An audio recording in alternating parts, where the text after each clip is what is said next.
شروع اللہ کا نام لے کر جو بڑا مہربان نہایت رحم والا ہے۔ الف لام را، یہ وہ کتاب ہے جس کی آیتیں جچی تلی ہیں۔ پھر یہ کہ اللہ حکیم و خبیر نازل کرنے والے کی طرف سے بتفصیل بیان کی گئی ہیں۔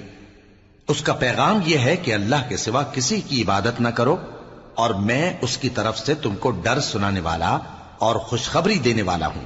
اور یہ کہ اپنے پروردگار سے بخشش مانگو اور اس کے آگے توبہ کرو، وہ تم کو ایک وقت مقرر تک متاع نیک سے بہرہ مند کرے گا اور ہر لائق فضیلت کو اس کی فضیلت دے گا۔ اور اگر روگردانی کرو گے تو مجھے تمہارے بارے میں قیامت کے بڑے دن کے عذاب کا ڈر ہے۔ تم سب کو اللہ کی طرف لوٹ کر جانا ہے اور وہ ہر چیز پر قادر ہے۔ دیکھو، یہ اپنے سینوں کو دوہرا کرتے ہیں تاکہ اللہ سے چھپ جائیں۔ سن رکھو، جس وقت یہ اپنے کپڑوں میں لپٹ رہے ہوتے ہیں تب بھی وہ ان کی چھپی اور کھلی باتوں کو جانتا ہے۔ وہ تو دلوں کی باتوں تک سے آگاہ ہے۔ اور زمین پر کوئی چلنے پھرنے والا نہیں مگر اس کا رزق اللہ کے ذمے ہے۔ وہ اس کے رہنے کی جگہ کو بھی جانتا ہے اور جہاں سونپا جاتا ہے اسے بھی۔ یہ سب کچھ کتاب روشن میں لکھا ہوا ہے۔ اور وہی تو ہے جس نے آسمانوں اور زمین کو 6 دن میں بنایا، اور اس وقت اس کا عرش پانی پر تھا۔ تمہارے پیدا کرنے سے مقصود یہ ہے کہ وہ تم کو آزمائے کہ تم میں عمل کے لحاظ سے کون بہتر ہے۔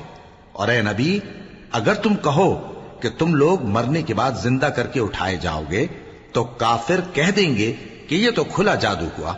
اور اگر ایک مدت معین تک ہم ان سے عذاب روک دیں تو کہیں گے کہ کون سی چیز عذاب کو روکے ہوئے ہے۔ دیکھو، جس روز وہ ان پر واقع ہوگا پھر ٹلنے کا نہیں، اور جس چیز کا یہ مذاق اڑاتے ہیں وہ ان کو گھیر لے گی۔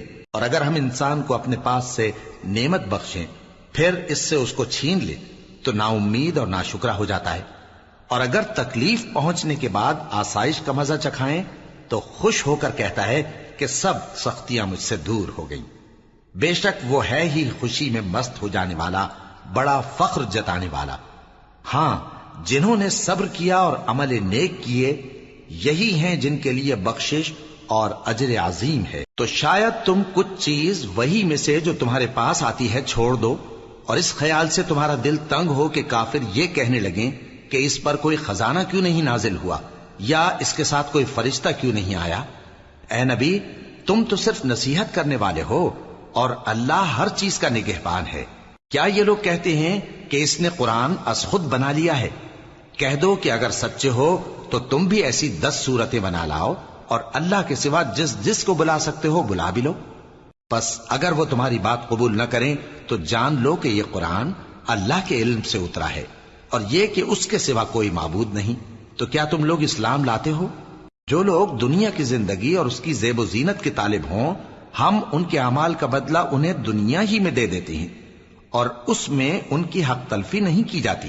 یہ وہ لوگ ہیں جن کے لیے آخرت میں آتش جہنم کے سوا اور کچھ نہیں، اور جو عمل انہوں نے دنیا میں کیے سب برباد، اور جو کچھ یہ کرتے رہے سب ضائع ہوا۔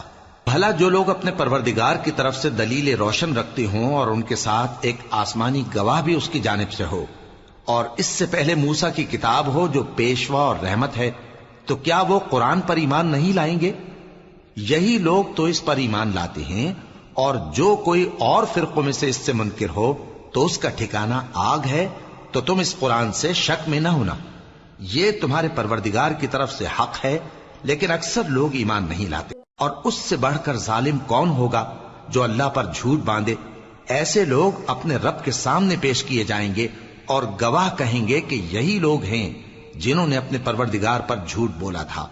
سن رکھو کہ ظالموں پر اللہ کی لعنت ہے، جو اللہ کے رستے سے روکتے اور اس میں کجی چاہتی ہیں، اور وہ آخرت کا بھی انکار کرتے ہیں۔ یہ لوگ زمین میں کہیں چھپ کر اللہ کو ہرا نہیں سکتے، اور نہ اللہ کے سوا کوئی ان کا حمایتی ہے۔ اے پیغمبر، ان کو دگنا عذاب دیا جائے گا، کیونکہ یہ شدت کفر سے تمہاری بات نہیں سن سکتے تھے اور نہ تم کو دیکھ سکتے تھے۔ یہی ہیں جنہوں نے اپنے آپ کو خسارے میں ڈالا، اور جو کچھ یہ افترا کیا کرتے تھے ان سے جاتا رہا۔ بلا شبہ یہ لوگ آخرت میں سب سے زیادہ نقصان پانے والے ہیں۔ جو لوگ ایمان لائے اور عمل نیک کیے اور اپنے پروردگار کے آگے عاجزی کی، یہی صاحب جنت ہیں، ہمیشہ اس میں رہیں گے۔ دونوں فریقوں یعنی کافر و مومن کی مثال ایسی ہے جیسے ایک اندھا بہرا ہو اور ایک دیکھتا سنتا۔ بھلا دونوں کا حال یکساں ہو سکتا ہے؟ پھر تم سوچتے کیوں نہیں؟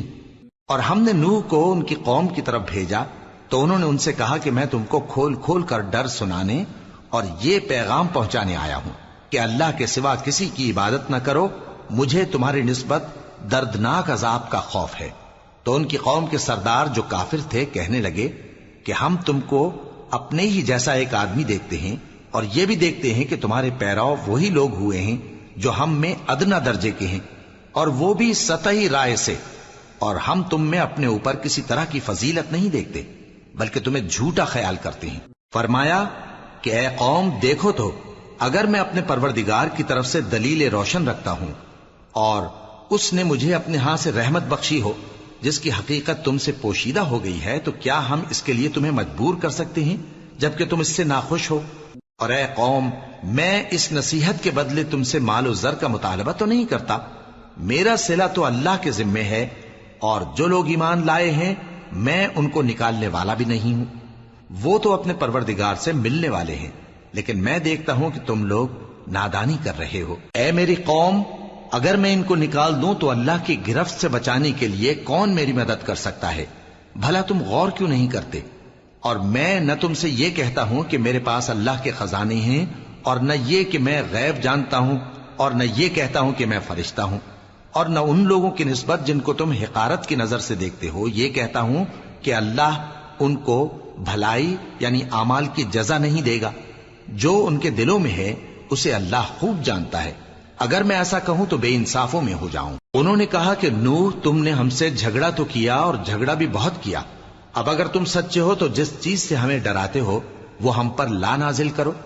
نوح نے کہا کہ اس عذاب کو تو اللہ ہی چاہے گا تو نازل کرے گا، اور تم اللہ کو کسی طرح ہرا نہیں سکتے، اور اگر میں یہ چاہوں کہ تمہاری خیر خواہی کروں اور اللہ یہ چاہے کہ تمہیں گمراہ رہنے دے تو میری خیر خواہی تم کو کچھ فائدہ نہیں دے سکتی۔ وہی تمہارا پروردگار ہے اور تمہیں اسی کی طرف لوٹ کر جانا ہے۔ کیا یہ لوگ کہتے ہیں کہ اس پیغمبر نے قرآن اپنے دل سے بنا لیا ہے؟ کہہ دو کہ اگر میں نے دل سے بنا لیا ہے تو میرے گناہ کا وبال مجھ پر، اور جو گناہ تم کرتے ہو اس سے میں بری الذمہ ہوں۔ اور نوح کی طرف وحی کی گئی کہ تمہاری قوم میں جو لوگ ایمان لا چکے ان کے سوا اور کوئی ایمان نہیں لائے گا، تو جو کام یہ کر رہے ہیں ان کی وجہ سے غم نہ کھاؤ، اور ایک کشتی ہمارے حکم سے ہمارے سامنے بناؤ، اور جو لوگ ظالم ہیں ان کے بارے میں مجھ سے کچھ نہ کہنا، کیونکہ وہ ضرور غرق کر دیے جائیں گے۔ اور نوح نے کشتی بنانا شروع کر دی، اور جب ان کی قوم کے سردار ان کے پاس سے گزرتے تو ان سے تمسخر کرتے۔ وہ کہتے کہ اگر تم ہم سے تمسخر کرتے ہو تو جس طرح تم ہم سے تمسخر کرتے ہو اسی طرح ایک وقت ہم بھی تم سے تمسخر کریں گے، اور تم کو جلد معلوم ہو جائے گا کہ کس پر عذاب آتا ہے جو اسے رسوا کرے گا، اور کس پر ہمیشہ کا عذاب نازل ہوتا ہے، یہاں تک کہ جب ہمارا حکم آ پہنچا اور تنور جوش مارنے لگا تو ہم نے نوح کو حکم دیا کہ ہر قسم کے پالتو جانوروں میں سے جوڑا جوڑا یعنی ایک ایک نر اور ایک ایک مادہ لے لو، اور جس شخص کی نسبت حکم ہو چکا ہے کہ ہلاک ہو جائے گا اس کو چھوڑ کر اپنے گھر والوں کو اور جو ایمان لایا ہو اس کو کشتی میں سوار کر لو، اور ان کے ساتھ ایمان بہت ہی کم لوگ لائے تھے۔ نوح نے کہا کہ اللہ کا نام لے کر کہ اسی کے کرم سے اس کا چلنا اور ٹھہرنا ہے، اس میں سوار ہو جاؤ، بے شک میرا پروردگار بخشنے والا ہے، مہربان ہے۔ اور وہ ان کو لے کر طوفان کی لہروں میں چلنے لگی۔ لہریں کیا تھیں؟ گویا پہاڑ تھے۔ اس وقت نوح نے اپنے بیٹے کو جو کشتی سے الگ تھا پکارا کہ بیٹا ہمارے ساتھ سوار ہو جا اور کافروں میں شامل نہ ہو۔ اس نے کہا کہ میں ابھی پہاڑ سے جا لگوں گا، وہ مجھے پانی سے بچا لے گا۔ فرمایا کہ آج اللہ کے عذاب سے کوئی بچانے والا نہیں اور نہ کوئی بچ سکتا ہے مگر وہی جس پر اللہ رحم کرے۔ اتنے میں دونوں کے درمیان لہر حائل ہو گئی اور وہ ڈوب کر رہ گیا، اور حکم دیا گیا کہ اے زمین اپنا پانی نگل جا اور اے آسمان تھم جا، اور پانی خشک ہو گیا اور کام تمام کر دیا گیا، اور کشتی کوہ جودی پر جا ٹھہری، اور کہہ دیا گیا کہ بے انصاف لوگوں پر لعنت۔ اور نوح نے اپنے پروردگار کو پکارا اور کہا کہ پروردگار، میرا بیٹا بھی میرے گھر والوں میں ہے، تو اس کو بھی نجات دے، تیرا وعدہ سچا ہے اور تو بہترین حاکم ہے۔ اللہ نے فرمایا کہ اے نوح، وہ تیرے گھر والوں میں نہیں ہے، وہ تو سراسر بد عمل ہے، تو جس چیز کی تم کو حقیقت معلوم نہیں اس کے بارے میں مجھ سے درخواست ہی نہ کرو، اور میں تم کو نصیحت کرتا ہوں کہ نادان نہ بنو۔ نوح نے کہا پروردگار، میں تجھ سے پناہ مانگتا ہوں کہ ایسی چیز کی تجھ سے درخواست کروں جس کی حقیقت مجھے معلوم نہیں، اور اگر تو مجھے نہیں بخشے گا اور مجھ پر رحم نہیں فرمائے گا تو میں تباہ ہو جاؤں گا۔ حکم ہوا کہ نوح ہماری طرف سے سلامتی اور برکتوں کے ساتھ جو تم پر اور تمہارے ساتھ کی جماعتوں پر نازل کی گئی ہیں اتر آؤ، اور کچھ اور جماعتیں ہوں گی جن کو ہم دنیا کے فوائد سے بہرہ مند کریں گے، پھر ان کو ہماری طرف سے عذاب علیم پہنچے گا۔ یہ حالات غیب کی خبروں میں سے ہیں جو ہم تمہاری طرف بھیجتے ہیں، اور اس سے پہلے نہ تم ہی ان کو جانتے تھے اور نہ تمہاری قوم ہی ان سے واقف تھی، تو صبر کرو کہ انجام پرہیزگاروں ہی کا بھلا ہے۔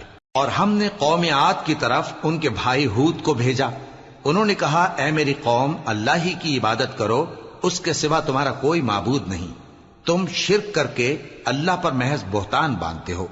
میری قوم، میں اس واعظ و نصیحت کا تم سے کچھ صلہ نہیں مانگتا، میرا صلہ تو اس کے ذمے ہے جس نے مجھے پیدا کیا، بھلا تم سمجھتے کیوں نہیں؟ اور اے قوم، اپنے پروردگار سے بخشش مانگو، پھر اس کے آگے توبہ کرو، وہ تم پر آسمان سے موسلا دھار بارش برسائے گا اور تمہاری طاقت پر طاقت بڑھائے گا، اور دیکھو گناہگار بن کر روگردانی نہ کرو۔ وہ بولے ہود، تم ہمارے پاس کوئی دلیل ظاہر نہیں لائے، اور ہم صرف تمہارے کہنے سے نہ اپنے معبودوں کو چھوڑنے والے ہیں اور نہ تم پر ایمان لانے والے ہیں۔ ہم تو یہ سمجھتے ہیں کہ ہمارے کسی معبود نے تمہیں تکلیف پہنچا کر دیوانہ کر دیا ہے۔ انہوں نے کہا کہ میں اللہ کو گواہ کرتا ہوں اور تم بھی گواہ رہو کہ جن کو تم اللہ کا شریک بناتے ہو میں ان سے بیزار ہوں، یعنی جن کی اللہ کے سوا عبادت کرتے ہو، تو تم سب مل کر میرے بارے میں جو تدبیر کرنی چاہو کر لو اور مجھے مہلت نہ دو۔ میں اللہ پر جو میرا اور تمہارا سب کا پروردگار ہے بھروسہ رکھتا ہوں۔ زمین پر جو چلنے پھرنے والا ہے وہ اللہ کے قبضہ قدرت میں ہے، بے شک میرا پروردگار سیدھے رستے پر ہے۔ اب اگر تم روگردانی کرو گے تو جو پیغام میرے ذریعے تمہاری طرف بھیجا گیا ہے وہ میں نے تمہیں پہنچا دیا ہے، اور میرا پروردگار تمہاری جگہ اور لوگوں کو لا بسائے گا، اور تم اللہ کا کچھ بھی نہیں بگاڑ سکو گے۔ میرا پروردگار تو ہر چیز پر نگہبان ہے۔ اور جب ہمارا حکم عذاب آ پہنچا تو ہم نے ہود کو اور جو لوگ ان کے ساتھ ایمان لائے تھے ان کو اپنی مہربانی سے بچا لیا اور انہیں عذاب شدید سے نجات دی۔ یہ وہی قوم عاد ہے جس نے اللہ کی نشانیوں سے انکار کیا اور اس کے پیغمبروں کی نافرمانی کی اور ہر سرکش و متکبر کا کہا مانا، اور اس دنیا میں بھی لعنت ان کے پیچھے لگی رہی اور قیامت کے دن بھی لگی رہے گی۔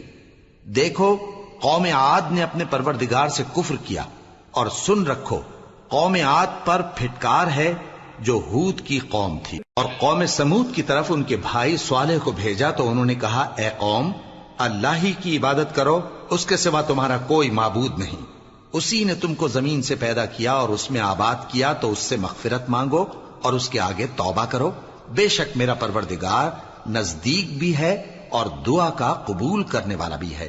انہوں نے کہا کہ صالح، اس سے پہلے ہم تم سے کئی طرح کی امیدیں رکھتے تھے، اب وہ منقطع ہو گئی۔ کیا تم ہم کو ان چیزوں سے منع کرتے ہو جن کو ہمارے بزرگ پوجتے آئے ہیں؟ اور جس بات کی طرف تم ہمیں بلاتے ہو اس کی طرف سے ہم بڑے بھاری شک میں ہیں۔ صالح نے کہا اے میری قوم، بھلا دیکھو تو اگر میں اپنے پروردگار کی طرف سے کھلی دلیل پر ہوں اور اس نے مجھے اپنے ہاتھ سے نبوت کی نعمت بخشی ہو، تو اگر میں اللہ کی نافرمانی کروں تو اس کے سامنے میری کون مدد کرے گا؟ تم تو کفر کی باتوں سے میرا نقصان ہی کرتے ہو۔ اور یہ بھی کہا کہ اے قوم، یہ اللہ کی اونٹنی تمہارے لیے ایک نشانی یعنی معجزہ ہے، تو اس کو چھوڑ دو کہ اللہ کی زمین میں جہاں چاہے چرتی پھرے، اور اس کو کسی طرح کی تکلیف نہ دینا ورنہ تمہیں جلد عذاب آ پکڑے گا۔ مگر انہوں نے اس کو کاٹ ڈالا تو صالح نے کہا کہ اپنے گھروں میں 3 دن اور فائدے اٹھا لو، یہ وعدہ ہے کہ جھوٹا نہ ہوگا۔ پس جب ہمارا حکم آ گیا تو ہم نے صالح کو اور جو لوگ ان کے ساتھ ایمان لائے تھے ان کو اپنی مہربانی سے بچا لیا اور اس دن کی رسوائی سے محفوظ رکھا، بے شک تمہارا پروردگار طاقتور ہے، زبردست ہے۔ اور جن لوگوں نے ظلم کیا تھا ان کو چنگھاڑ کی صورت میں عذاب نے آ پکڑا تو وہ اپنے گھروں میں اوندھے پڑے رہ گئے، گویا کبھی ان میں بسے ہی نہ تھے۔ سن رکھو کہ قوم سمود نے اپنے پروردگار سے کفر کیا، اور سن رکھو قوم سمود پر پھٹکار ہے۔ اور ہمارے فرشتے ابراہیم کے پاس بشارت لے کر آئے تو سلام کہا، انہوں نے بھی جواب میں سلام کہا۔ ابھی کچھ وقفہ نہیں ہوا تھا کہ ابراہیم ایک بھنا ہوا بچڑا لے آئے۔ پھر جب دیکھا کہ ان کے ہاتھ کھانے کی طرف نہیں بڑھتے، یعنی وہ کھانا نہیں کھاتے، تو ان کو اجنبی سمجھ کر دل میں خوف کیا۔ فرشتوں نے کہا کہ خوف نہ کیجیے، ہم قوم لوط کی طرف ان کے ہلاک کرنے کو بھیجے گئے ہیں۔ اور ابراہیم کی بیوی جو پاس کھڑی تھی ہنس پڑی، تو ہم نے اس کو اسحاق کی اور اسحاق کے بعد یعقوب کی خوشخبری دی۔ اس نے کہا، اے میرے بچہ ہوگا، میں تو بڑھیا ہوں اور یہ میرے میاں بھی بوڑھے ہیں، یہ تو بڑی عجیب بات ہے۔ انہوں نے کہا، کیا تم اللہ کی قدرت سے تعجب کرتی ہو؟ اے اہل بیت، تم پر اللہ کی رحمت اور اس کی برکتیں ہیں، وہ لائق تعریف ہے، بڑا ہے۔ پھر جب ابراہیم سے خوف جاتا رہا اور ان کو خوشخبری بھی مل گئی تو قوم لوط کے بارے میں لگے ہم سے بحث کرنے۔ بے شک ابراہیم بڑے تحمل والے، نرم دل اور رجوع کرنے والے تھے۔ اے ابراہیم، اس بات کو جانے دو، تمہارے پروردگار کا حکم آ پہنچا ہے اور ان لوگوں پر عذاب آنے والا ہے جو کبھی نہیں ٹلنے کا۔ اور جب ہمارے فرشتے لوط کے پاس آئے تو وہ ان کے آنے سے غمناک اور تنگ دل ہوئے اور کہنے لگے کہ آج کا دن بڑی مشکل کا دن ہے۔ اور لوط کی قوم کے لوگ ان کے پاس بے تحاشا دوڑتے ہوئے آئے، اور یہ لوگ پہلے ہی سے انتہائی بےہودہ حرکتیں کیا کرتے تھے۔ لوط نے کہا کہ اے بھائیو، یہ جو میری قوم کی لڑکیاں ہیں یہ تمہارے لیے جائز اور پاک ہیں، تو اللہ سے ڈرو اور میرے مہمانوں کے بارے میں مجھے بے آبرو نہ کرو۔ کیا تم میں کوئی بھی شائستہ آدمی نہیں؟ وہ بولے، تم کو معلوم ہے کہ تمہاری ان بیٹیوں کی ہمیں کچھ حاجت نہیں، اور جو ہماری غرض ہے اسے تم خوب جانتے ہو۔ لوط نے کہا، اے کاش مجھ میں تمہارے مقابلے کی طاقت ہوتی، یا میں کسی مضبوط قلعے میں پناہ لے لیتا۔ فرشتوں نے کہا، اے لوط، ہم تمہارے پروردگار کے فرشتے ہیں، یہ لوگ ہرگز تم تک نہیں پہنچ سکیں گے، تو کچھ رات رہے سے اپنے گھر والوں کو لے کر چل دو، اور تم میں سے کوئی شخص پیچھے مڑ کر نہ دیکھے، مگر تمہاری بیوی کے جو آفت ان پر پڑنے والی ہے وہی اس پر بھی پڑے گی۔ ان کے عذاب کے وعدے کا وقت صبح ہے، اور کیا صبح کچھ دور ہے؟ پھر جب ہمارا حکم آیا ہم نے اس بستی کو الٹ کر نیچے اوپر کر دیا اور ان پر پتھر کی تہ بتہ کنکریاں برسائیں جن پر تمہارے پروردگار کے ہاں سے نشان کیے ہوئے تھے، اور وہ بستی ان ظالموں سے کچھ دور نہیں۔ اور مدین کی طرف ان کے بھائی شعیب کو بھیجا تو انہوں نے کہا کہ اے قوم، اللہ ہی کی عبادت کرو کہ اس کے سوا تمہارا کوئی معبود نہیں، اور ناپ اور تول میں کمی نہ کیا کرو، میں تو تم کو آسودہ حال دیکھتا ہوں، اور اگر تم ایمان نہ لاؤ گے تو مجھے تمہارے بارے میں ایک ایسے دن کے عذاب کا خوف ہے جو تم کو گھیر کر رہے گا۔ اور اے میری قوم، ناپ اور تول انصاف کے ساتھ پوری پوری کیا کرو، اور لوگوں کو ان کی چیزیں کم نہ دیا کرو، اور زمین میں خرابی کرتے نہ پھرو۔ اگر تم کو میرے کہنے کا یقین ہو تو اللہ کا دیا ہوا نفع ہی تمہارے لیے بہتر ہے، اور میں تمہارا نگہبان نہیں ہوں۔ انہوں نے کہا، اے شعیب، کیا تمہاری نماز تمہیں یہ سکھاتی ہے کہ جن کو ہمارے باپ دادا پوجتے آئے ہیں ہم ان کو ترک کر دیں، یا اپنے مال میں تصرف کرنا چاہیں تو نہ کریں؟ تم تو بڑے نرم دل اور بڑے سیدھے ہو۔ انہوں نے کہا کہ اے قوم، دیکھو تو، اگر میں اپنے پروردگار کی طرف سے دلیل روشن پر ہوں اور اس نے اپنے ہاں سے مجھے نیک روزی دی ہو تو کیا میں اپنا فرض ادا نہ کروں؟ اور میں نہیں چاہتا کہ جس بات سے میں تمہیں منع کروں خود اس کو کرنے لگوں۔ میں تو جہاں تک مجھ سے ہو سکے تمہارے معاملات کی اصلاح چاہتا ہوں، اور اس بارے میں مجھے توفیق کا ملنا اللہ ہی کے فضل سے ہے۔ میں اسی پر بھروسہ رکھتا ہوں اور اسی کی طرف رجوع کرتا ہوں۔ اور اے قوم، میری مخالفت تم سے کوئی ایسا کام نہ کرا دے کہ جیسی مصیبت نوح کی قوم یا ہود کی قوم یا صالح کی قوم پر واقع ہوئی تھی ویسی ہی مصیبت تم پر واقع ہو۔ اور لوط کی قوم کا زمانہ تو تم سے کچھ دور نہیں، اور اپنے پروردگار سے بخشش مانگو اور اس کے آگے توبہ کرو، بے شک میرا پروردگار بڑا مہربان ہے، بہت محبت کرنے والا ہے۔ انہوں نے کہا کہ شعیب، تمہاری بہت سی باتیں ہماری سمجھ میں نہیں آتی، اور ہم دیکھتے ہیں کہ تم ہم میں کمزور بھی ہو، اور اگر تمہارے بھائی بند نہ ہوتے تو ہم تم کو سنسار کر دیتے، اور تم ہم پر کسی طرح بھی غالب نہیں ہو۔ انہوں نے کہا کہ اے قوم، کیا میرے بھائی بندوں کا دباؤ تم پر اللہ سے زیادہ ہے، اور اس کو تم نے پیٹھ پیچھے ڈال رکھا ہے؟ میرا پروردگار تو تمہارے سب اعمال کا احاطہ کیے ہوئے ہے۔ اور اے قوم، تم اپنی جگہ کام کیے جاؤ، میں اپنی جگہ کام کیے جاتا ہوں۔ تم کو ان قریب معلوم ہو جائے گا کہ رسوا کرنے والا عذاب کس پر آتا ہے اور جھوٹا کون ہے، اور تم بھی انتظار کرو، میں بھی تمہارے ساتھ انتظار کرتا ہوں۔ اور جب ہمارا حکم آ پہنچا تو ہم نے شعیب کو اور جو لوگ ان کے ساتھ ایمان لائے تھے ان کو تو اپنی رحمت سے بچا لیا، اور جو ظالم تھے ان کو چنگھاڑ نے آ دبوچا، تو وہ اپنے گھروں میں اوندھے پڑے رہ گئے، گویا ان میں کبھی بسے ہی نہ تھے۔ سن رکھو کہ مدین پر ویسی ہی پھٹکار ہے جیسی سمود پر پھٹکار تھی۔ اور ہم نے موسیٰ کو اپنی نشانیاں اور دلیل روشن دے کر بھیجا فرعون اور اس کے سرداروں کی طرف، تو وہ فرعون ہی کے حکم پر چلتے رہے، حالانکہ فرعون کا حکم درست نہیں تھا۔ وہ قیامت کے دن اپنی قوم کے آگے آگے چلے گا، پھر ان کو دوزخ میں جا اتارے گا، اور جس مقام پر وہ اتارے جائیں گے وہ برا ہے۔ اور اس جہان میں بھی لعنت ان کے پیچھے لگا دی گئی، اور قیامت کے دن بھی پیچھے لگی رہے گی۔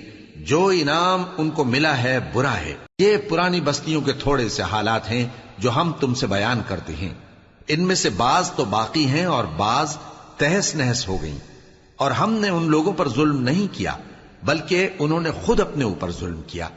غرض جب تمہارے پروردگار کا حکم آ پہنچا تو جن معبودوں کو وہ اللہ کے سوا پکارا کرتے تھے وہ ان کے کچھ بھی کام نہ آئے، اور بربادی کے سوا انہیں اور کچھ نہ دے سکے۔ اور تمہارا پروردگار جب نافرمان بستیوں کو پکڑا کرتا ہے تو اس کی پکڑ اسی طرح کی ہوتی ہے، بے شک اس کی پکڑ دکھ دینے والی سخت ہے۔ ان قصوں میں اس شخص کے لیے جو عذاب آخرت سے ڈرے عبرت ہے۔ یہ وہ دن ہوگا جس میں سب اکٹھے کیے جائیں گے، اور یہی وہ دن ہوگا جس میں سب اللہ کے روبرو حاضر کیے جائیں گے، اور ہم اس کے لانے میں ایک وقت معین تک تاخیر کر رہے ہیں۔ جس روز وہ آ جائے گا تو کوئی شخص اللہ کے حکم کے بغیر بول بھی نہیں سکے گا۔ پھر ان میں سے کچھ بدبخت ہوں گے اور کچھ نیک بخت۔ تو جو بدبخت ہوں گے وہ دوزخ میں ڈال دیے جائیں گے، اس میں ان کو چلانا اور دھاڑنا ہوگا۔ جب تک آسمان و زمین ہیں وہ اسی میں رہیں گے مگر جتنا تمہارا پروردگار چاہے۔ بے شک تمہارا پروردگار جو چاہتا ہے کر دیتا ہے۔ اور جو نیک بخت ہوں گے وہ بہشت میں داخل کیے جائیں گے، اور جب تک آسمان اور زمین ہیں ہمیشہ اسی میں رہیں گے مگر جتنا تمہارا پروردگار چاہے۔ یہ اللہ کی بخشش ہے جو کبھی منقطع نہیں ہوگی۔ تو یہ لوگ جو غیر اللہ کی پرستش کرتے ہیں اس سے تم شک میں نہ پڑنا۔ یہ اسی طرح پرستش کرتے ہیں جس طرح پہلے سے ان کے باپ دادا پرستش کرتے آئے ہیں، اور ہم ان کو ان کا حصہ پورا پورا بغیر کچھ کم کیے دینے والے ہیں۔ اور ہم نے موسیٰ کو کتاب دی تو اس میں اختلاف کیا گیا، اور اگر تمہارے پروردگار کی طرف سے ایک بات پہلے نہ ہو چکی ہوتی تو ان میں فیصلہ کر دیا جاتا، اور وہ تو اس کی طرف سے بڑے بھاری شک میں پڑے ہوئے ہیں۔ اور تمہارا پروردگار ان سب کو قیامت کے دن ان کے اعمال کا پورا پورا بدلہ دے گا۔ بے شک جو عمل یہ کرتے ہیں وہ اس سے واقف ہے۔ سو اے پیغمبر، جیسا تم کو حکم ہوتا ہے اس پر تم اور جو لوگ تمہارے ساتھ تائب ہوئے ہیں قائم رہو، اور حد سے تجاوز نہ کرنا، وہ تمہارے سب اعمال کو دیکھ رہا ہے۔ اور مسلمانوں، جو لوگ ظالم ہیں ان کی طرف مائل نہ ہونا، نہیں تو تمہیں بھی دوزخ کی آگ آ لپٹے گی، اور اللہ کے سوا تمہارے کوئی دوست نہیں ہوں گے، پھر تمہیں کوئی مدد بھی نہ ملے گی۔ اور دن کے دونوں سروں یعنی صبح اور شام کے اوقات میں اور رات کی چند ساعتوں میں نماز پڑھا کرو، کچھ شک نہیں کہ نیکیاں گناہوں کو دور کر دیتی ہیں۔ یہ ان کے لیے نصیحت ہے جو نصیحت قبول کرنے والے ہیں۔ اور صبر کیے رہو کہ اللہ نیکوکاروں کا اجر ضائع نہیں کرتا۔ تو جو امتیں تم سے پہلے گزر چکی ہیں ان میں ایسے ہوش مند کیوں نہ ہوئے جو ملک میں خرابی کرنے سے روکتے؟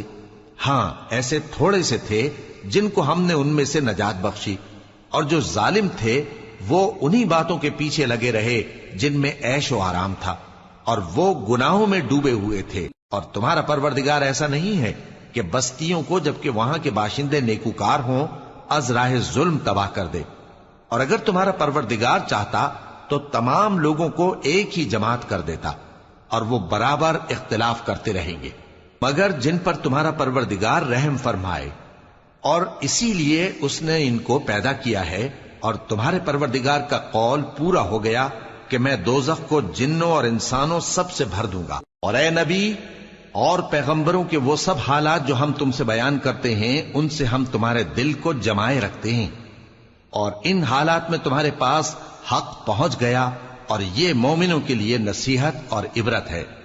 اور جو لوگ ایمان نہیں لائے ان سے کہہ دو کہ تم اپنی جگہ عمل کیے جاؤ، ہم اپنی جگہ عمل کیے جاتے ہیں، اور نتیجہ اعمال کا تم بھی انتظار کرو، ہم بھی انتظار کرتے ہیں، اور آسمانوں اور زمین کی چھپی چیزوں کا علم اللہ ہی کو ہے، اور تمام معاملات اسی کی طرف رجوع کیے جائیں گے، تو اسی کی عبادت کرو اور اسی پر بھروسہ رکھو، اور جو کچھ تم لوگ کر رہے ہو تمہارا پروردگار اس سے بے خبر نہیں۔